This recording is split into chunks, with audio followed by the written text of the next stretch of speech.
네, 성도들 안녕하십니까? 안녕하세요. 하나님의 전에 나와 예배하는 모든 성도님들과 온라인으로 함께 예배하는 성도님들을 다시 한번 진심으로 환영합니다. 네, 오늘 혹시 무슨 날인지 아시나요? 네, 오늘 6월 6일 국가 공휴일인 현충일입니다. 나라를 위해 목숨을 바친 이들의 희생과 공훈을 기리기 위한 날입니다. 순국 선열들 그리고 전쟁에서 희생된 군인, 경찰 등을 함께 기념합니다. 그래서 오늘 서울 국립현충원과 대전현충원에서 헌화와 묵념이 있었고요. 전국적으로는 오전 10시에 묵념 사이렌이 울렸습니다.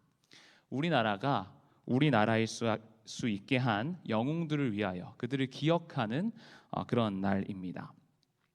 그런데 우리나라 사람들에게 가장 존경하는 위인이 누구냐라고 물어보면 빠지지 않고 이 두 명이 탑 2에 듭니다. 누군지 아십니까? 네, 우리 교회와 굉장히 가까운 곳에 지금 계십니다. 이순신 장군과 세종대왕입니다. 얼마나 이들을 좋아하면 동상으로 만들어 버렸어요. 자, 그런데 문제입니다. 누가 더 어떤 동상이 먼저 있었을까요? 맞습니다. 기억하시는 거예요. 이순신 동상이 먼저 있었습니다. 세종대왕 동상은 생긴 지 얼마 되지 않았습니다. 2009년도에 세워졌고요. 이순신 동상은 1968년도에 제작이 됐습니다. 이들은 아주 특별한 영웅들입니다. 그랬기 때문에 동상을 만들어서 걸어놨겠죠. 먼저 세종대왕부터 생각해 보면 여러 가지 업적들이 있지만 대표적으로 훈민정음 창제, 한글, 우리나라 고유의 문자를 만들었다는 것입니다. 단 28개의 문자로 모든 한국어 발음을 할 수 있고 가장 과학적인 문자라고 유네스코에서는 선정했습니다. 그래서 문맹 퇴치, 글을 보급한 공로로 인류에게 유익을 끼치는 사람을 뽑아서 상을 줄 때는 그 상 이름이 세종대왕상입니다. 정말로 뛰어난 글자라고 할 수 있겠습니다. 그런데 그 뛰어난 업적은 알겠는데 그렇게까지 국민들이 그를 높이는 이유는 무엇일까요? 그가 백성을 위해 한글을 만들었기 때문입니다. 그 당시에 문맹률이 엄청났습니다. 백성들이 한문을 쓰고 있었죠. 그래서 그걸 안타깝게 생각한 세종대왕이 백성들이 읽기 쉽고 쓰기 쉬운 글자를 만들겠다라고 한 것입니다. 수많은 기득권의 반대들이 있었습니다. 백성들을 똑똑하게 만들면 위험하다. 그런데 그 모든 것을 무릅쓰고 한글을 만든 것이죠. 백성을 위하여. 그리고 그로 말미암아 민족의 정체성이 더더욱 확립되었고 지식, 문화가 대중화되었습니다. 나라의 수준이 올라가게 된 것이죠. 반대에도 불구하고 백성을 위하여 만든 그 글자. 그렇기 때문에 사람들은 세종대왕을 좋아하는 것입니다. 두 번째로 이순신입니다. 말할 것도 없죠. 외적으로부터 직접적으로 우리나라를 지켜냈죠. 우리나라를 구원해낸 영웅입니다. 정리해보자면 세종대왕과 이순신 모두 큰 임팩트를 주었고 백성의 수준을 끌어올리거나 그들을 직접적으로 구원해낸 아주 강렬한 인상을 준 인물들이기 때문에 그들을 높이고 때때로는 찬양하는 사람들도 있는 것입니다. 개인적인 경우에도 그렇습니다. 많은 경우에 우리는 우리에게 결정적이고 큰 도움을 주었던 사람을 칭찬하고 높입니다. 절대로 잊지 못합니다.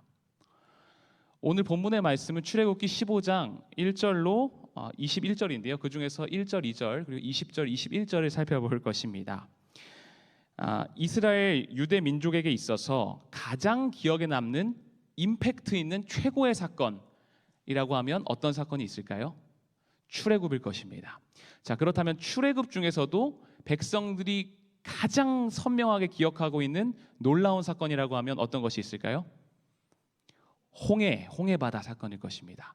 바다가 갈라지는 사건.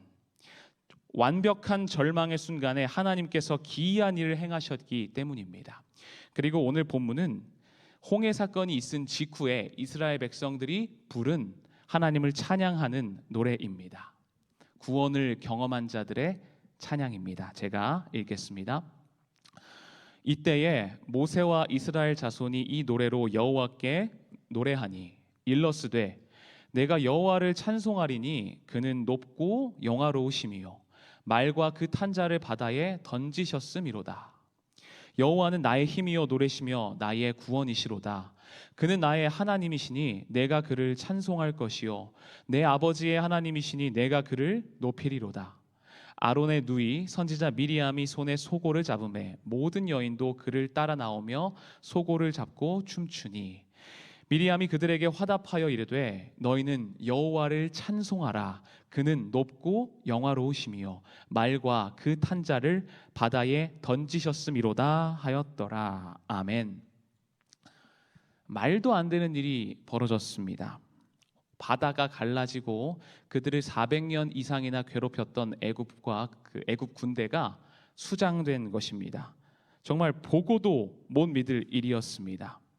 그랬기에 구원함을 받은 직후에 모세는 노래를 지었고 백성들은 그 노래를 계속해서 따라 불렀으며 미리암을 비롯한 여자들은 소고치며 춤추며 하나님을 찬양했습니다. 하나님의 직접적인 인도와 보호, 물리치심과 승리를 경험했기 때문에 그들의 마음엔 감격이 이르러 왔습니다. 지울 수 없는 광경이었습니다. 그랬기에 이스라엘은 하나님을 찬양할 수밖에 없었습니다.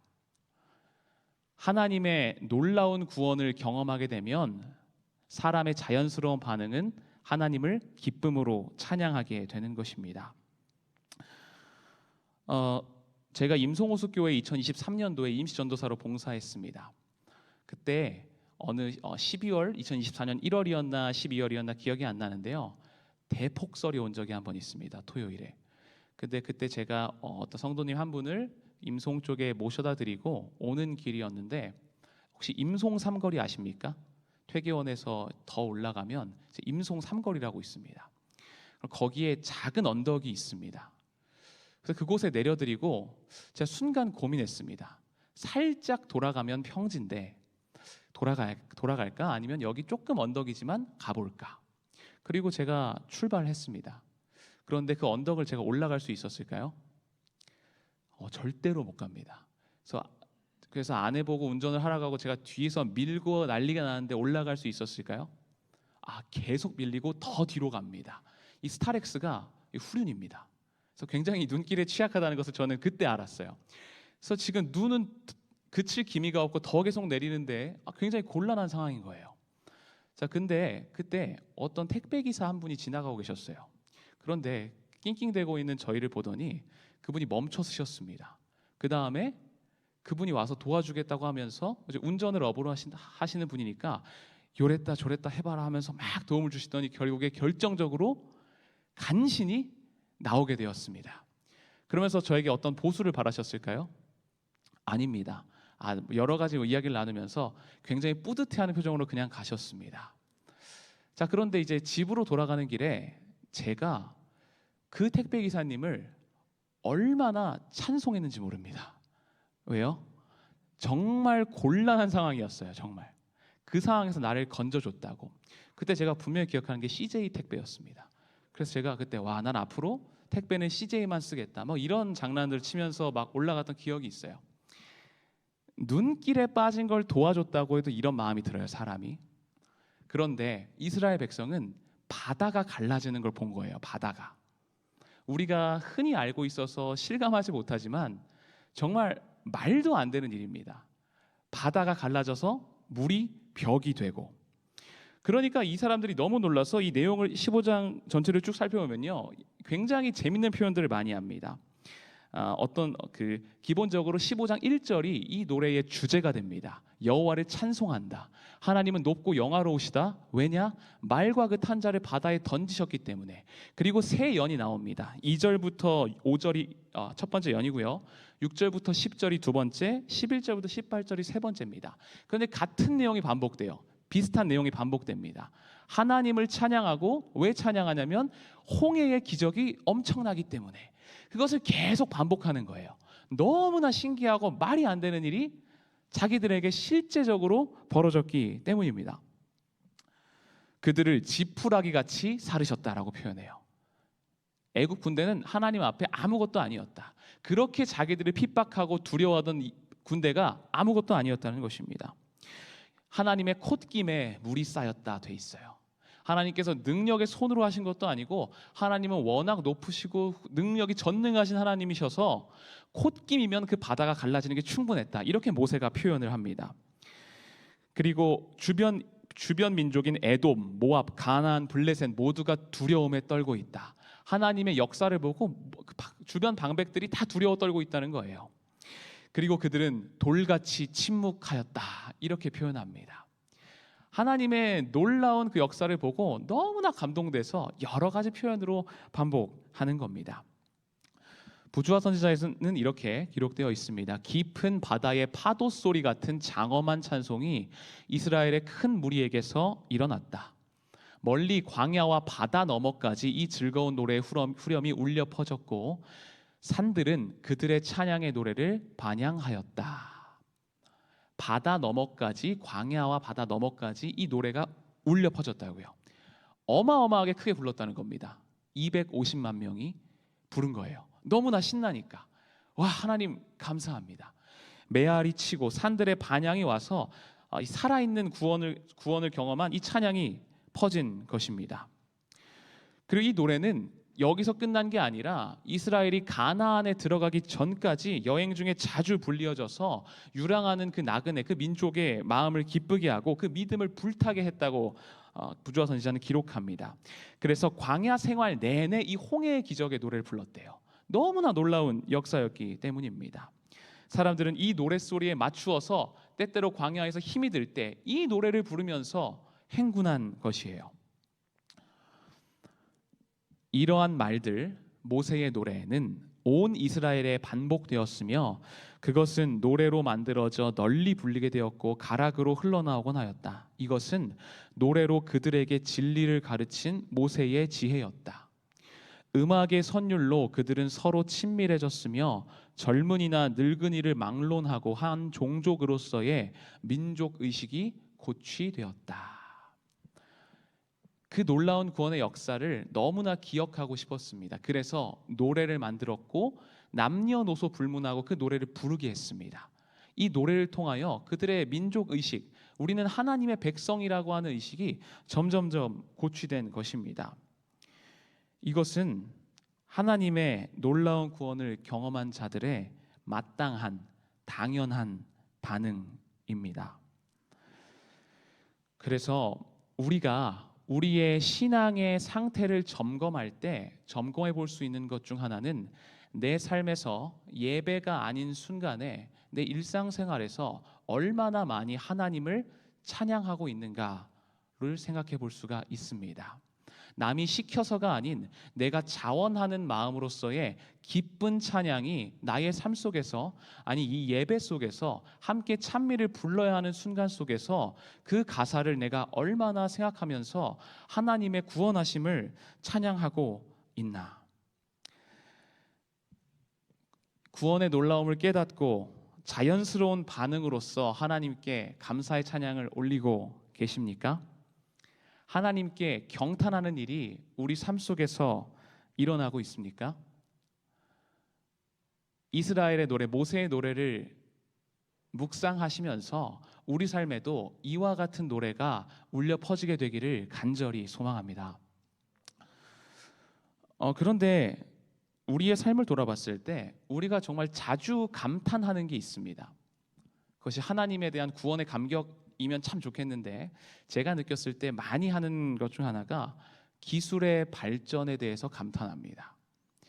신기한 가전제품을 봤을 때 와, 이것도 되네 합니다. 정말 세상 좋아졌다 많이 이야기합니다. 요즘 챗 GPT라고 모두 아시죠? 요즘은 유튜브, 네이버, 구글보다 챗 GPT에 많이 검색을 하는 시대입니다. 전 세계에서 약 10억 명 이상이 사용하고 있습니다. 굉장히 많은 사람이 사용하고 있고 얼마나 똑똑하게 답변을 해주는지 모릅니다. 그래서 어딜 가나 챗 GPT 얘기를 하면 칭찬 일색입니다. 감탄이 터져 나옵니다. 그런데 챗 GPT뿐만 아니라 예전부터 사람은 기술 발전에 대해서 감탄해 왔습니다. 활자 인쇄술이 나왔을 때 책이 마치 우물처럼 솟아나오는구나라고 그 당시 살고 있었던 한 사람이 이야기했습니다. 원래는 책을 어떻게 썼어야 됐죠? 직접 썼어야 됐어요. 근데 인쇄가 되니까 와, 책이 우물처럼 샘솟는구나 하고 감탄한 것입니다. 산업혁명 시대에는 어땠나요? 영국의 한 귀족이 1830년대에 증기기관차를 처음으로 시승하고 이런 말을 했다고 합니다. 나는 1000년이 지나도 이보다 더 빠른 이동수단이 없을 것이라고 확신한다. 30에서 50km였습니다. 그 정도 속도만 봐도 굉장히 빠른 속도였고 안정적이었기 때문에 그 놀라움을 표현한 겁니다. 그 다음에 라디오, 무선전화, 인터넷, 스마트폰 말할 것도 없죠. 새로운 신기술이 나올 때마다 우리는 그것을 경험하고 놀랍다고 하고 내가 만약에 그것을 구매하거나 소유하게 되었을 때 옆 사람에게 자랑하곤 합니다. 이런 기술이 있다. 정말 재밌습니다. 1960년대 미국 주부의 인터뷰입니다. 나는 오늘 노예에서 해방되었다. 좀 더 구체적인 감탄이거든요. 내가 하루 중에 가장 싫어하던 시간이 사라졌다. 어떤 게 발명되고 이런 말을 했을까요? 가정용 세탁기입니다. 가정용 세탁기가 보급되자 나는 오늘 뭐에서 해방되었다고요? 노예에서 해방되었다. 너무 기쁜 겁니다. 그게 정말 스트레스였어요. 세상에 물만 붓고 버튼만 누르면 밥이 된다니. 1960년대 일본에서 처음으로 전기밥솥이 발명되었을 때의 기사에 실린 말입니다. 이제 대청소가 두렵지 않다. 진공청소기가 보급되고 나왔던 감탄입니다. 왜 이렇게 우리는 기술의 발전에 감탄하고 좋아할까요? 간단합니다. 나의 힘듦과 수고를 덜어주기 때문입니다. 그런데 놀랍게도 사람은 익숙해지면 그걸 잊어요. 혹시 요즘 전화가 된다고 신기해하시는 분이 계십니까? 와, 이 네모난 철로 만든 거에서 사람의 목소리가 나온다. 없습니다. 우리 삶에 당연한 것이 되어 버렸습니다. 인간은 그래요. 요한복음 1장 12절입니다. 영접하는 자, 곧 그 이름을 믿는 자들에게는 하나님의 자녀가 되는 권세를 주셨으니. 아멘. 이 말씀을 묵상해 봤어요. 너무나도 잘 아는 말씀이라 암송하는 말씀인 성경 구절입니다. 영접하는 자, 예수님의 이름을 믿는 자에게는 하나님의 자녀가 되는 권세를 주셨다. 십자가의 구원을 통하여서 하나님께서는 우리에게 하나님의 자녀가 되는 권세를 주신 것입니다. 근데 사실 이게 굉장히 놀랍고 감격해야 되는 말인 거예요. 우리에게 너무나도 익숙해져 버려서 어쩌면 세탁기처럼 진공청소기처럼 우리 삶에 너무 익숙해져서 많이 들었던 말이어서 그렇지, 하나님의 자녀가 되는 권세를 주셨다는 것은 우리가 상상도 할 수 없는 놀라운 구원의 역사인 것입니다. 슬프게도 우리는 하나님의 자녀가 되는 권세보다 우리나라 대표팀이 축구 경기에서 골을 넣었을 때 더 난리가 납니다. 2002년 월드컵을 기억하십니까? 장례식장에서는 TV 중계를 해달라는 요청이 빗발쳤다고 합니다. 결혼식장에서 주례를 하고 있는데 뒤에서 골 하면서 박수를 쳤다고 해요. 근데 아무도 나무라는 사람이 없었다고 합니다. 왜 그랬을까요?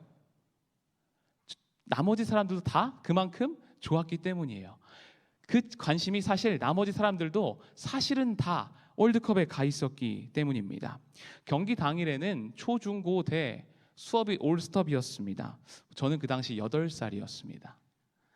근데 제가 분명히 기억하는 것은 아파트 단지에 TV를 보지 않아도 누가 골 넣고 누가 이겼는지 알 수 있었다는 거예요.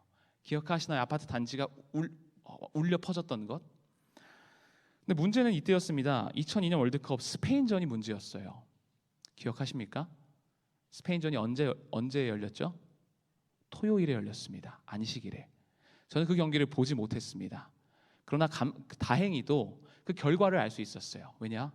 감격하는 사람들의 모습이 있었기 때문입니다. 지금도 사람들은 축구 경기를 함께 시청하면 골을 넣으면 소리를 지르면서 그렇게 친하지 않았던 사람들에게 어떻게 하나요? 껴안고 방방 뛰면서 박수를 칩니다. 스포츠가 주는 감격인 거예요. 그런데 우리는 하나님의 자녀가 되는 권세에 십자가의 구원, 이것을 그만큼 실감하고 있지 못하다는 것입니다.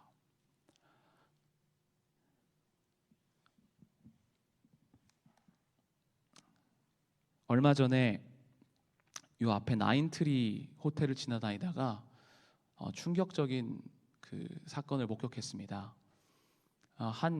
그 나인트리 호텔 안녕 인사동 들어가는 쪽에 보시면 위에 철제 구조물이 그 비둘기가 앉기가 참 좋게 돼 있어요. 그래서 그 밑에 보면 새똥들이 이렇게 많이 돼 있습니다. 그래서 이제 조심하시기 바랍니다. 정도 주차장 왔다 갔다 하실 때. 근데 거기 어떤 여성분 두 분이 누구를 기다리고 계셨습니다. 근데 보니까 제가 가만히 저도 누구를 기다리느라고 있었는데 위에를 보니까 새가 그 사람들의 머리에, 그 머리 위에 구조물에 앉아 있는 것이었습니다. 보니까 대변을 보려고 하는 것이었어요. 근데 제가 그것을 말해야 될까 말까 이렇게 고민하다가 그 순간에 이제 떨어지는 거예요. 근데 그 순간에 그 여성 두 분이 이렇게 움직인 겁니다. 그래서 뒤로 그것이 싹 떨어지면서 피했어요. 제가 그걸 보면서 와, 혼자 이렇게 탄식을 했습니다. 그런데 그들의 표정을 제가 봤을 때 어땠을까요? 아무것도 몰라요. 자기에게 어떤 일이 벌어졌는지 아무것도 모르고 있는 겁니다. 그 새똥의 위험을 피했다는 사실을 전혀 알고 있지 못한 거예요. 자, 그리고 와서 제가 이 말씀을 준비하는데 이 글이 저의 마음에 들어왔습니다. 천사들의 개입으로 말미암아 우리가 보이거나 혹은 보이지 않는 어떤 위험에서 보호받았는지는 영원의 빛 속에서 우리가 하나님의 섭리를 볼 때까지는 결코 알지 못할 것이다. 아멘. 우리가 알게 모르게 천사들의 개입, 하나님의 보호하심으로부터 보호하심을 얼마나 많이 받고 있는지 절대 지금은 모른다는 거예요. 그런데 우리는 바보같이 우리가 느낄 수 있고 실감하는 우리 눈에 보이는 것에만 감격한다는 것입니다. 그리스도께서는 보이지 않는 존재들 곧 하나님을 사랑하는 모든 사람을 구출하기 위하여 그들 주위에 진치고 있는 하늘 군대를 우리가 바라보기를 원하신다. 아멘.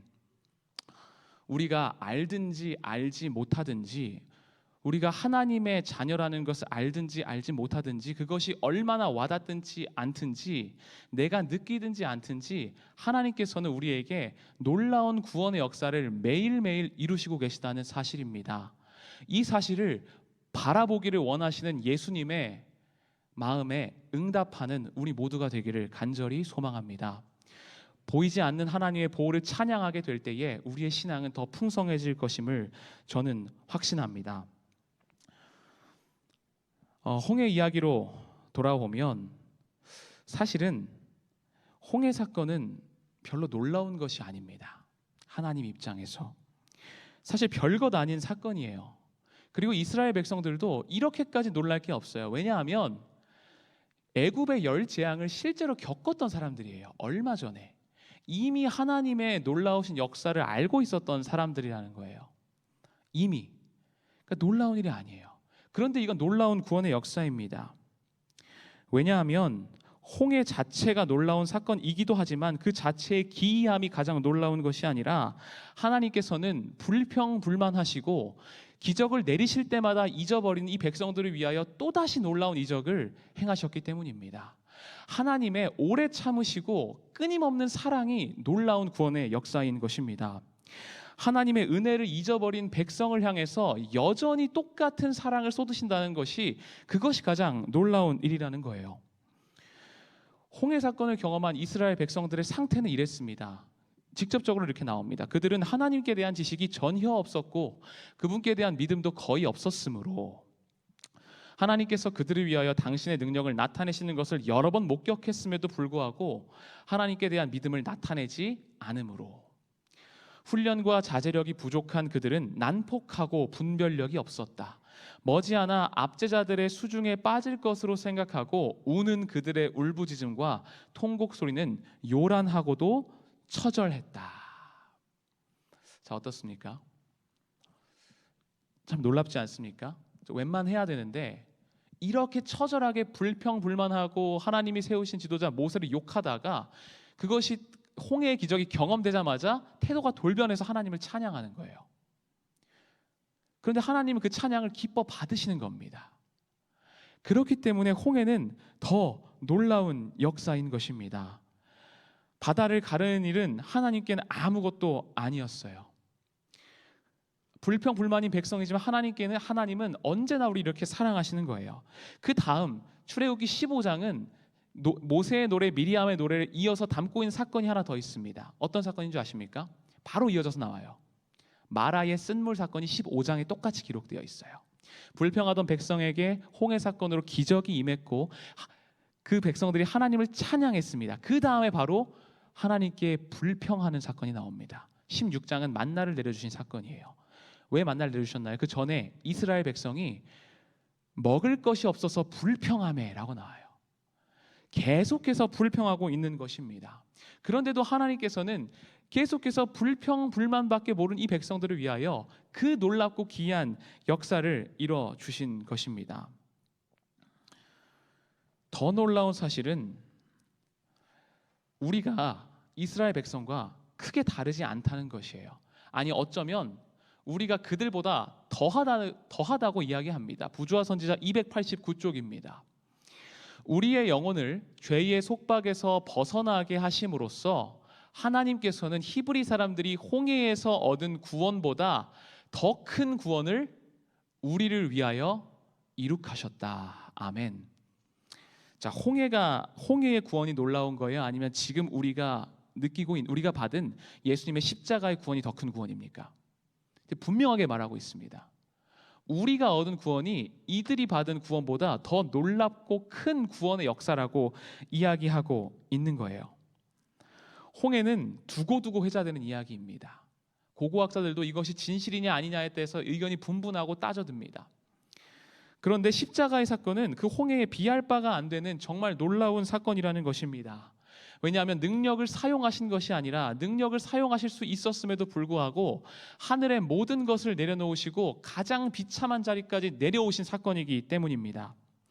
불평, 불만, 조금만 시간이 지나면 은혜를 잊어버리는 백성들, 죄인들을 위하여 하나님의 자녀가 되게 하기 위하여 모든 것을 희생하신 가장 놀라운 사건이 바로 십자가의 사건입니다. 초자연적 현상이 놀라운 것이 아닙니다.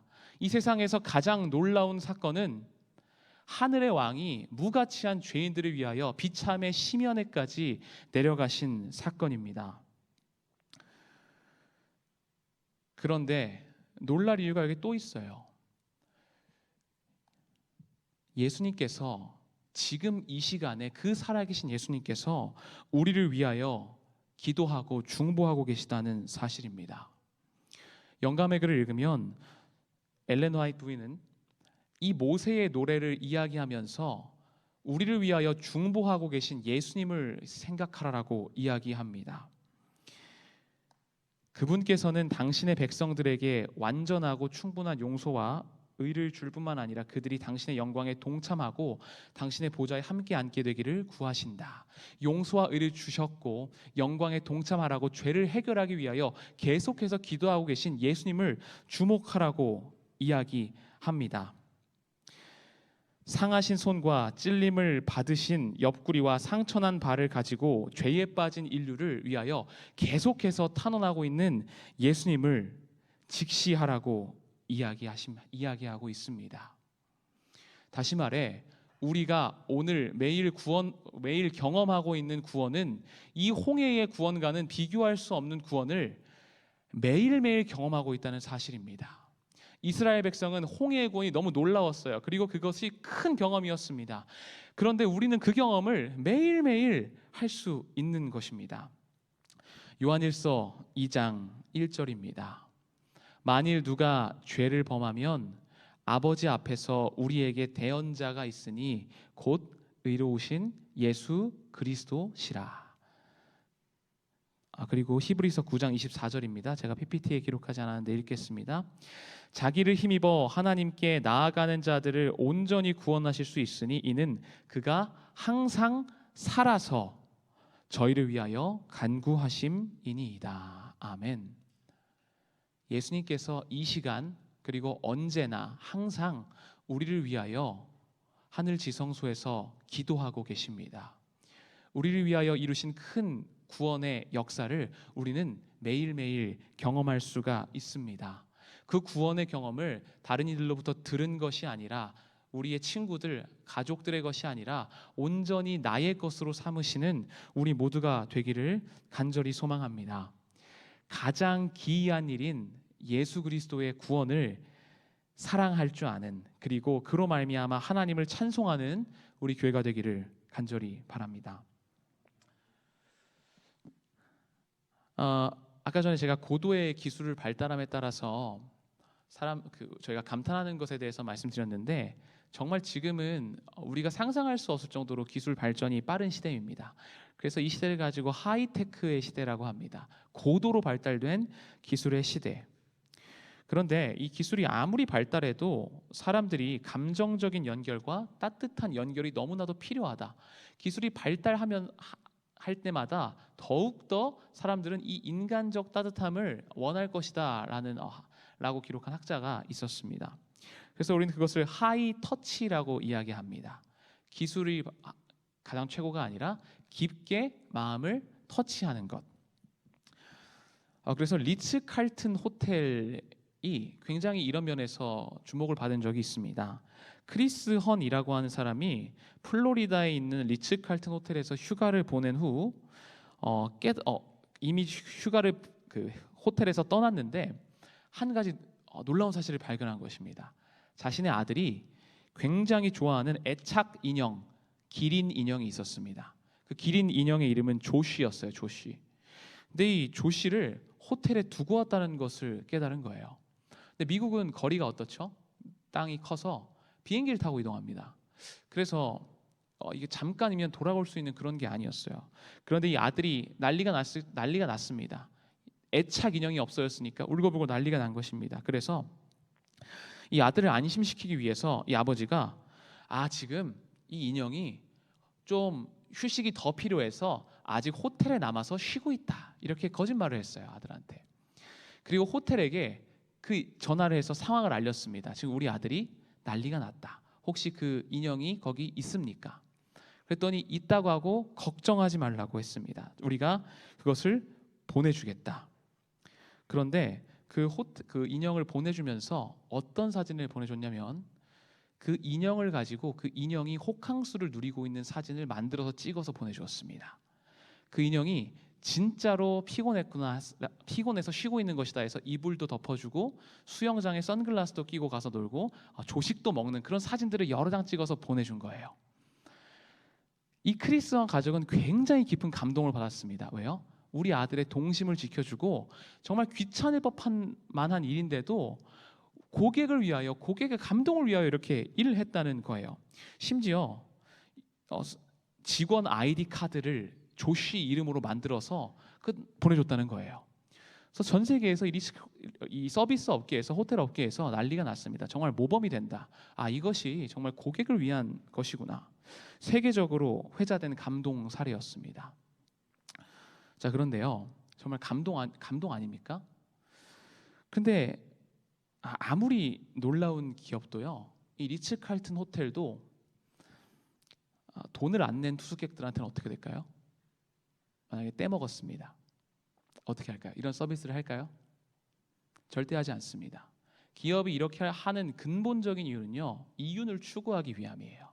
하나의 마케팅입니다. 물론 그들의 진심을 폄하할 생각은 전혀 없지만, 그것에 굉장히 저도 칭찬하고 놀랐지만, 본질적으로 봤을 때 이윤을 추구하는 행위로서 그런 하이 터치를 하는 것입니다. 그런데 이 요한일서 2장 2절과 히브리서 8장 24절에 예수님의 무한하신 희생은 값없는 희생입니다. 이것이 얼마나 감동을 주는지 몰라요. 만일 누가 죄를 범하면, 너가 잘못하면 걱정하지 마라. 우리 앞에 예수님께서 있다고 하는 것입니다. 그 어떤 기업도 이윤을 추구하기 때문에 고객을 위해서 무엇이든 하겠지만 기업이 망하면서까지 고객을 높이지는 않을 것입니다. 그런데 예수님께서는 자신의 삶이 비참의 심연까지 떨어지는데도 불구하고 우리를 높여주세요. 그것을 기쁘게 받아들이십니다. 그리고 그것뿐만이 아니라 우리를 손바닥에, 우리의 각 사람의 이름을 손바닥에 기록하시는 것입니다. 그분께서는 당신의 상한 손을 하나님 아버지와 거룩한 천사들 앞에 드시고 내가 저희 이름을 압니다. 내 손바닥에 저희 이름을 새겼습니다. 라고 이야기하는 것입니다. 사단의 고소 앞에서 우주 거민들이 이해할 수 없어서 물어볼 때 저 사람들 죄인 아니냐? 왜 그렇게까지 하시냐? 예수님이 어떻게 하늘의 왕이 비참의 심연까지 갈 수 있냐? 기업으로 따지면 지금 기업이 부도가 나서 회사가 죽어가는데 어떻게 그렇게까지 할 수 있냐라는 말을 들어도 예수님께서는 내가 그들을 다 담당하겠다 이야기하시면서 손바닥에 적힌 우리 각 사람의 이름을 보여주시는 것입니다. 사랑하는 성도 여러분, 십자가는 우리에게 많은 것을 요구하지 않습니다. 죄인인 우리에게 예수님을 믿는 믿음만을 요구합니다. 그리고 우리가 가장 깊은 감동으로 반응하는 것을 기대하십니다. 십자가의 깊은 감명으로 살아가는 우리가 되기를 간절히 소망합니다. 감명이라고 하는 글자에 감명받다 할 때의 명은요, 새기다라고 하는 한자입니다. 새길 명자입니다. 예수님의 십자가의 사랑, 놀라운 구원하심의 그 역사를 우리 가슴 속에 새기고 살아가는 서울중앙교회가 되기를 간절히 소망합니다. 마지막으로 교회 증언 2권 213쪽에 기록된 말씀입니다. 그리스도인이라 공언하는 많은 사람들이 세상 일에 흥분하며 그들의 관심은 새롭고 신나는 오락에 가 있는 반면 그들의 마음은 냉랭하고 하나님의 사업에는 꽁꽁 얼어붙은 것처럼 보인다. 그대를 흥분시키고도 남음이 있을 정도로 중요한 주제가 있다. 영원한 관심이 이 속에 있다. 이 주제에 대하여 잠잠하고 열성이 없는 것은 죄다. 사랑하는 성도 여러분, 우리는 너무나도 연약하여서 하나님의 구원하심을 잊어버립니다. 꽤 자주 잊어버리는 것 같습니다. 그리고 감사하다가도 하나님을 찬양하다가도 금세 불평불만으로 바뀌어버리는 것이 사실입니다. 그럼에도 불구하고 우리를 흥분시키고 남음이 있을 정도로 중요한 주제가 여기에 있습니다. 이 십자가, 놀라운 구원을 나 자신 개인의 것으로 받아들이시고 잠잠하지 마시고 열성 있게 그 십자가의 사랑을 전하는 서울중앙교회가 되기를 간절히 소망합니다. 하나님을 높이는 찬양으로 구원에 대한 감격의 찬양이 울려 퍼지는 서울중앙교회가 되기를 간절히 바라며 말씀을 마칩니다.